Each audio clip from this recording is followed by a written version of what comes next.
Demokratski narodni savez će i dalje da predstavlja branu svemu onome što nije dobro za Republiku Srpsku, poručeno je sa predizbornog skupa DNS-a u Ugljevičkoj mjesnoj zajednici Sjever. Kako DNS radi, najbolje dokazuje uspjeh rudnika i termoelektrane Ugljevik. Da lakše dođemo do novog bloka koji je sudbonosan za ovaj kraj, koji je sudbonosan za regiju, za Republiku Srpsku, usudio bih se reći.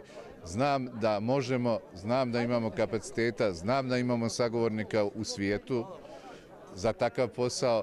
Treba će samo naći i dovoljno političke volje i hrabrosti i napraviti iskorak kakav je ovdje napravljen u prethodne 2 godine, ulazeći u veoma rizične projekte, ali projekte koji su doprinijeli da sada i Ugljevik i sa ovim kapacitetom u proizvodnji električne energije i uglja može da gleda u budućnost sa optimizmom. Mi ovdje u Ugljeviku moramo da damo značajan doprinos ukupnom izbornom uspjehu DNS-a, jer ukoliko budemo imali narodnog poslanika našeg iz Ugljevika i sa naše regije, sigurno ćemo gore u Banja Luci imati značajno veću pažnju prema potrebama i zahtjevima Ugljevika i građana Ugljevika, a samim tim možemo da privučemo više investicija. Kandidati DNS-a su istakli da su uvjereni u uspjeh na predstojećim izborima, te da će ispuniti svoje ciljeve, a to je 100.000 osvojenih glasova.